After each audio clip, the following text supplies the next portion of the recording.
요즘 전 세계적인 바이러스 확산이 신음하는 자연이 인간에게 주는 경고라는 이야기 들어보셨나요? 인간 활동을 최대한 억제함으로써 그동안 입었던 자연의 상처를 치유한다는 이야기 말이죠. 그도 그럴 것이요. 최근 공장이 멈춘 곳에서는 다시 공기가 맑아졌고 인간의 발길이 멈춘 곳에선 야생동물들이 활기를 되찾았다지요. 마침 4월 22일이 지구의 날이에요. 그래서 이번 주 책 읽어주는 아빠는 케냐의 여성 환경 운동가인 왕가리 마타이의 삶을 들여다보려고 합니다.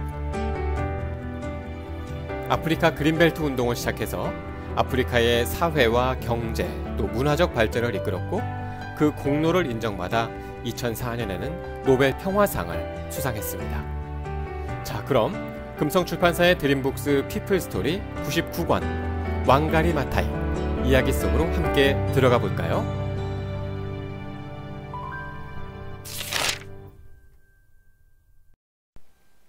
제1장 신들이 사는 케냐산. 왕가리 마타이 여사십니까? 그렇습니다만 2004년 10월 아침 마타이는 나이로비에서 국회의원 지역구인 테투로 가던 중에 한 통의 전화를 받았다. 전화가 걸려온 곳은 노르웨이 대사관이었다. 마타이는 전 세계에서 걸려온 전화를 받기 때문에 용건을 들으려고 수화기의 귀를 바싹댔다. 그런데 수화기 너머에서 깜짝 놀랄 소식이 들려왔다. 마타이는 너무 놀라서 잠시 말을 잇지 못했다. 네?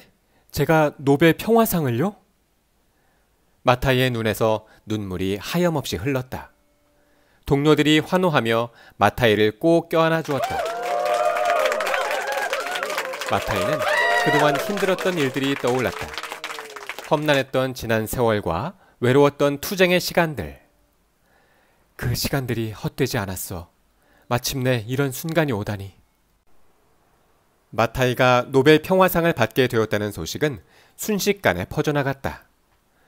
호텔 앞에는 기자들이 몰려와서 인터뷰를 기다리고 있었다. 마타이는 직원에게 묘목과 삽을 준비해달라고 부탁했다. 마타이는 생애 최고의 날, 자기만의 방식으로 이 순간을 축하할 생각이었다. 바로 나무를 심는 것. 국내외 기자들이 지켜보는 가운데 마타이는 직원이 파놓은 구덩이에 난디 불꽃나무를 심었다. 무릎을 꿇어 붉은 흙 속에 묘목을 묻은 다음 깨끗한 물을 흠뻑 주었다. 나무는 마타이 인생에서 목숨과도 같은 것이었고 그녀에게 많은 영감을 주었다. 나무는 평화와 희망을 상징합니다. 이 나무는 땅속에 뿌리를 받고 하늘에 닿도록 자랄 것입니다. 이것은 우리가 이상을 품기 위해서는 먼저 한 곳에 뿌리 내릴 필요가 있다는 것을 말해줍니다. 아무리 높이 자란다 하더라도 결국 우리의 생명을 유지시켜주는 것은 뿌리인 것이죠. 마타이는 북쪽 멀리 보이는 케냐산을 마주하고 섰다. 케냐산은 마타이에게 평생 마음의 휴식을 주었던 곳이다. 마타이는 케냐산을 바라보면서 역사적인 소식을 함께 축하할 수 있음에 감사하고 기쁨의 눈물을 흘렸다. 왕가리 마타이는 1940년 4월 1일 동아프리카에 위치한 케냐의 이히테에서 태어났다. 그곳은 케냐의 중앙고원에 위치한 수도도 전기도 들어오지 않는 작은 시골 마을이었다. 마타이는 6아이 중 셋째로 두 오빠 다음에 태어난 맏딸이었다.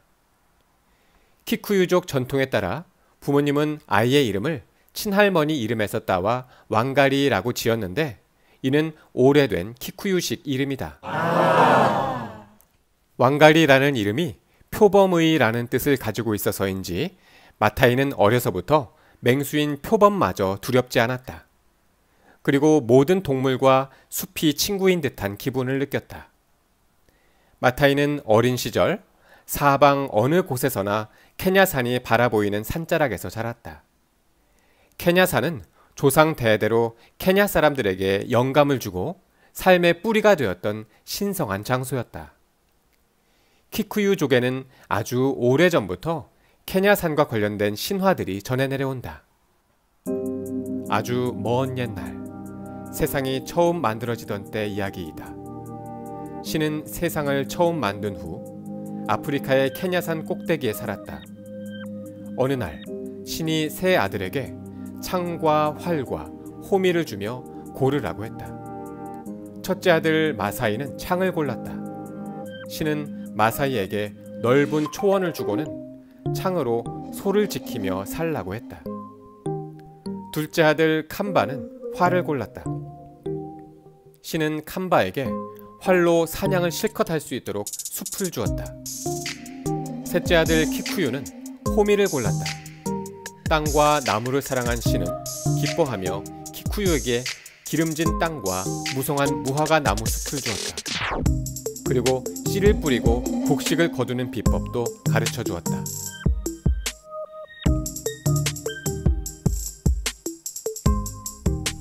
또 다른 신화는 다음과 같다. 신은 최초의 부모인 키쿠유와 문비를 창조한 뒤에 그들에게 케냐산에서 살아갈 땅도 주었다. 키쿠유와 문비는 10명의 딸을 낳았다. 키쿠유는 딸들이 결혼할 시기가 되자 신성한 무화과 나무인 무구모 아래에서 무릎을 꿇고 사위를 내려달라고 신에게 기도했다. 10번째 딸은 결혼하기에 아직 어리구나. 9명의 딸들은 숲에 가서 자기 키만한 나뭇가지를 주워오너라. 신의 말에 따라 딸들은 나뭇가지를 꺾어왔다. 키쿠유는 나뭇가지들을 무화과 나무 위에 올려 제단을 짓고 양 한 마리를 제물로 바쳤다. 불길이 양의 몸을 삼키는 동안 9명의 남자가 차례차례 불꽃에서 걸어 나왔다. 키쿠유는 그 남자들과 딸들을 결혼시켰다. 그리고 이들은 훗날 9개 씨족의 기원이 되었다. 각 씨족들은 타고난 재능이 있었다. 예언 능력이 있거나 예술가 기질이 뛰어나거나 했는데 마타이가 속한 씨족은 리더십이 뛰어났다. 키쿠유의 딸들은 씨족을 모계 사회로 이끌어 나갔지만 땅과 가축, 곡식에 대한 소유권이 생기면서 권력이 남자에게로 넘어갔다.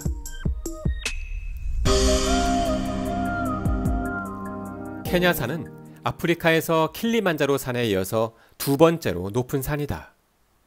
이곳은 키쿠유족에게 신성시 되는 장소로 그들은 선하고 좋은 것은 모두 케냐산에 있다고 믿었다. 키쿠유족은 신께 기도할 때, 또 죽은 사람을 묻을 때 등 모든 의식을 케냐산을 향해 치렀다. 또한 집을 지을 때에도 반드시 케냐산 쪽으로 문을 내었다.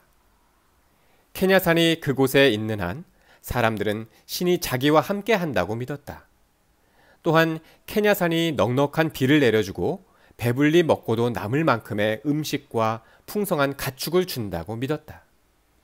마타이가 태어날 무렵까지만 해도 이히테 마을은 나무가 울창했으며 습기를 머금은 촉촉한 땅에선 신선한 물이 샘솟고 옥수수, 콩, 밀, 야채들이 자라났다. 하지만 불행히도 이런 믿음과 전통은 어느 순간 사라져버렸다. 19세기에 유럽인들이 아프리카에 발을 디딘 순간부터였다. 1849년 독일의 탐험가 요한 루트비히 크라프와 요하네스 레프만이 케냐산을 발견하고 아름다움에 감탄하고 있을 때였다. 조롱박을 달고 다니는 게 특징인 캄바족 가이드에게 독일인 탐험가는 손가락질하며 물었다. 저 산은 이름이 뭔가? 캄바족 가이드는 두 독일인 탐험가가 자신의 조롱박을 가리키는 줄 알고 말했다. 키니아. 케냐? 그 뒤 유럽인들이 케냐라고 잘못 부르면서 산의 이름이 되었고 나중에는 나라 이름까지 되었다. 하지만 케냐산의 원래 이름은 오랫동안 조상 대대로 불려왔던 키리냐가였다. 빛의 장소라는 아름다운 뜻과 이름을 가지고 있었지만 유럽인들은 마음대로 자기들의 언어로 이곳저곳에 새로운 이름을 지어 붙였다. 유럽인들이 케냐 땅에 들어오면서 오래도록 이어져 온 케냐의 전통과 고유한 이름은 사라져갔다.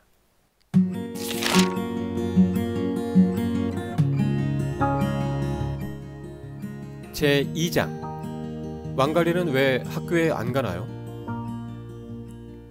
1943년 무렵 마타이는 어머니와 함께 아버지 무타가 일하는 닐런시의 농장으로 이사를 했다. 아버지는 영국인 닐런시의 운전수로 신뢰받고 있었다. 아버지 무타는 당당한 외모와 타고난 강한 근력에 키쿠유어와 스와힐리어까지 능숙한 사람이었다. 무타는 가톨릭으로 개종하여 서양 문화를 일찍 받아들인 아토미, 즉 글 읽는 사람에 속했지만 그 시대 케냐의 많은 남자들처럼 여러 아내를 두었다. 무타에겐 4명의 아내가 있었는데 마타이의 어머니 리디아는 그의 두 번째 아내였다. 무타는 모두 10명의 자식을 두었다. 리디아는 누구보다 열심히 일하였으며 상냥했다. 또한 부드럽고 조용하여 마타이에게 소리를 지르거나 꾸짖는 모습을 보인 적이 없었다. 맏딸로 태어난 마타이는 어머니를 도와 집안일을 도맡아 했다. 마타이가 7살 되던 어느 날 아버지는 그녀를 불렀다. 왕가리야, 엄마를 따라 니에이로 떠나라. 삼촌 댁에는 오빠들도 있으니 가서 엄마를 도와 여동생을 잘 보살펴야 한다. 마타이는 고개를 끄덕였다. 닐런시의 농장 근처에는 학교가 없었기 때문에 마타이의 오빠들은 니에리에 있는 삼촌 집에서 학교에 다니고 있었다. 마타이의 부모님은 의논 끝에 어머니가 니에리로 돌아가 삼촌 가족의 부담을 덜어주기로 결정한 것 같았다. 마타이는 어머니와 니에리로 떠나 그 근처 이히테에서 동생과 함께 어린 시절을 보냈다. 마타이는 농산일에 관심이 많았다. 어머니가 농장에서 식물을 심고 곡식을 돌보는 모습을 관심 있게 지켜보며 어깨 너머로 농사짓는 법을 배웠다. 리디아는 그런 딸이 기특해서 농장 가운데에 있는 작은 땅을 마타이에게 주었다. 우리 왕가리는 농산일에 관심이 많구나. 왕가리야, 농사를 잘 지으려면 비가 올 때 얼른 씨앗을 심어야 한단다. 콩이든 옥수수든 기장이든 뭐든 말이야. 마타이는 어머니 말씀을 듣고 비가 오면 더욱 바빠졌다. 그러고는 씨앗들이 잘 자라고 있는지 얼마나 자라고 있는지 궁금해서 자꾸만 땅을 파보았다. 안 돼, 안 돼. 리디아는 뛰어와 마타이를 말렸다. 씨앗이 잘 자랄 수 있도록 시간을 주어야 한단다. 가만히 기다리고 있으면 저절로 싹이 날 거야. 마타이는 어머니의 말대로 기다리고 기다렸다. 마침내 싹이 땅 위로 올라왔을 때 마타이는 너무 기뻐서 소리쳤다. 싹이 났어! 드디어 싹이 났어! 옥수수는 자라면서 수염이 생겼다. 이건 도대체 어디에서 생기는 거지? 마타이는 모든 것이 너무 신기하고 궁금했다. 옥수수 나달이 굵어지자 새들이 날아와서 먹으려고 애쓰는 모습도 재미있었다. 꽃을 피운 콩에 벌과 나비가 날아드는 것도 흐뭇했다. 내가 가장 일찍 씨앗을 심었기 때문에 가장 먼저 내 밭부터 찾아온 거지? 벌과 나비가 다녀간 뒤 곧 콩을 수확할 수 있었다. 마타이는 자기가 곡식을 잘 키운다는 것이 뿌듯했다. 어느 날 마타이의 오빠 은데리투가 밭을 가꾸는 마타이를 보더니 어머니에게 질문했다. 왕가리는 왜 우리처럼 학교에 가지 않아요? 은데리투는 13살로 막 중학교에 입학한 나이였다. 리디아는 잠시 생각해 보더니 이렇게 대답했다. 그래? 그렇게 불가능한 일도 아니지. 이때는 여자아이가 학교에 가는 일이 드물었다. 리디아는 아버지 역할을 대신했던 삼촌과 의논하여 마타이를 학교에 보내기로 결정했다. 당시 학비는 한 학기에 1실링 50센트밖에 안 되었지만 시골 마을에서는 그것도 큰 돈이었다. 리디아는 다른 엄마들과 달랐다. 돈도 없고 마타이가 없으면 일손이 줄어들겠지만 영리한 마타이에게 공부할 기회를 주고 싶었다. 리디아 자신은 제대로 교육을 받은 적이 없었지만 마타이를 학교에 다닐 수 있게 해주었다. 결코 쉽지 않은 결정이었고 용기 있는 판단이었다. 오빠의 질문 한마디에 마타이가 학교를 다니게 되면서 마타이의 인생은 180도 달라졌다.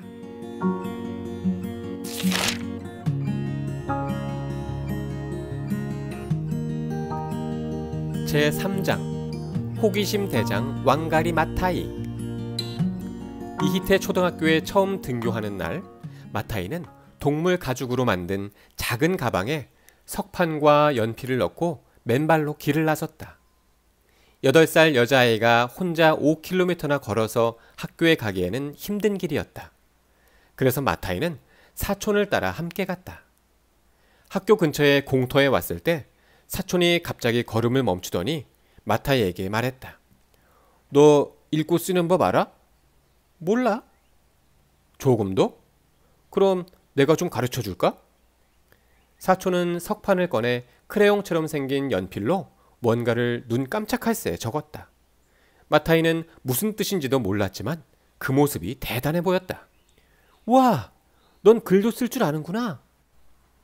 사촌이 고개를 끄덕이더니 가방에서 지우개를 꺼내어 자기가 쓴 글씨를 문질렀다.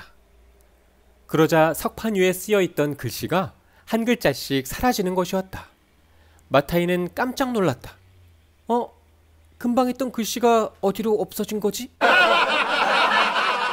마타이는 한 번도 지우개를 본 적이 없었기 때문에 사촌이 마치 마술사처럼 보였다. 너 이렇게 할 수 있어?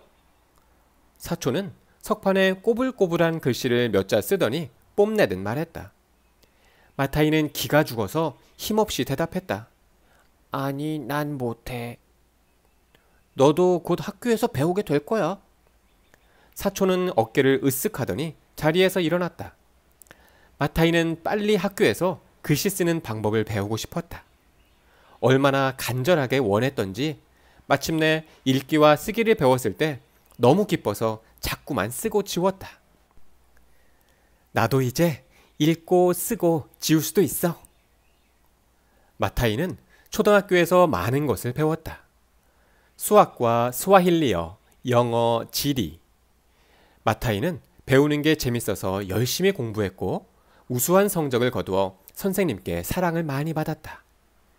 학교에 가지 않을 때에는 어머니의 심부름을 하거나 농장을 가꾸고 동생을 보살피며 지냈다. 사실 마타이에게 최고의 선생님은 어머니였다. 어머니와 유년 시절에 나눈 많은 대화는 그녀에게 가장 큰 영향을 주었다. 이히테 주변에는 수목이 우거졌고 야생동물도 많았다. 가끔 숲에서 표범이 나타나 사람들을 놀라게 했지만 왕가리는 표범이 하나도 무섭지 않았다. 너랑 나랑 둘 다 표범이니 우리 친하게 지내자. 마타이는 어려서부터 어머니에게 왕가리라는 이름이 표범을 뜻하기 때문에 표범이 자신을 해치지 않을 거라는 이야기를 듣고 자랐다. 또 어머니가 마타이에게 숲에 가서 땔감을 해오라고 시킬 때가 있었는데 그런 날에는 반드시 이런 주의를 주었다. 왕가리야, 땔감을 주울 때는 주의하렴. 무화과 나무의 가지는 절대 줍지 마라. 그건 신의 나무니까. 키쿠유족들은 신의 나무라 여기는 거대한 무화과 나무를 조상 대대로 신성시하였다. 무화과 나무 덕분에 사시사철 깨끗한 공기와 물을 마실 수 있었고 아무리 비가 많이 와도 산이 무너져 내리지 않았다. 마타이는 어려서부터 나무가 가진 진정한 가치를 저절로 배울 수 있었다. 무화과 나무 근처에는 카능구라는 개울이 흘렀는데 바로 떠서 마셔도 될 정도로 언제나 맑고 신선한 물이 흘렀다. 샘물이 솟아나는 곳에는 칠기 자랐고 그 아래에는 수천 개의 개구리 알이 있었다. 마치 검정, 갈색, 흰색 구슬 같아. 이걸로 목걸이를 만들면 예쁘겠다. 마타이는 조심스럽게 개구리 알을 주워 올렸지만 번번이 허탕만 쳤다. 개구리 알들은 손가락 사이로 미끄러져 흘러나가 버렸다. 며칠 뒤 개울에 가보니 개구리알들은 온데간데 없고 올챙이 떼들이 꼬물거리고 있었다. 그리고 얼마 뒤에는 수많은 개구리들이 폴짝거리며 흩어졌다. 마타이는 개울가만 가면 시간 가는 줄 모르고 노느라 바빴다. 하지만 정신없이 놀다가도 자기 밭에서 자라는 농작물의 잡초를 뽑고 벌레를 잡는 일은 누가 시키지 않아도 알아서 척척 해냈다. 마타이는 농사를 짓는 동안 땅과 물과 공기 그리고 태양이 하나가 되어 생명을 일군다는 사실과 자신도 땅과 한 가족이라는 것을 느꼈다. 해를 쬐고 땅을 밟고 농작물을 키우고 걷어들이면서 마타이는 행복했다. 어느 날 마타이의 가족은 볕이 잘 드는 언덕으로 소풍을 갔다. 맹장 수술을 받느라 오랫동안 집을 비운 어머니가 퇴원한 것을 축하하는 자리였다. 미소와 건강을 되찾은 리디아는 마타이를 껴안으며 말했다. 왕가리야, 지난번 엄마가 맹장 수술을 받느라 입원하고 집에 돌아왔을 때 깜짝 놀랐어. 그 넓은 밭에 씨를 혼자 뿌리다니. 또 옆집 당나귀를 빌려서 많은 콩을 모두 수확해 놓고 말이야. 얼마나 힘들었니? 리디아는 마타이가 맏딸이라 자신이 없는 동안 가족을 위해서 얼마나 애썼는지 알고 있었다. 책임감 때문에 자기 능력에 부치는 일을 하는 마타이가 안쓰러웠다. 엄마는 병원에 있을 때 네가 너무 보고 싶었어. 마타이는 딸이 보고 싶었던 어머니의 마음은 미처 몰랐다. 문병을 가기보다 농작물에만 정신을 쏟은 것 같아 죄송한 마음에 고개를 숙였다. 엄마, 병문안 못 가서 죄송해요. 리디아는 아직도 어린 딸을 다시 한번 꼭 안아주었다. 마타이에게 엄마의 사랑이 그대로 전해졌다. 너무 무리하지 마. 그렇게 애쓰지 않아도 돼. 넌 이미 자랑스러운 내 딸이야.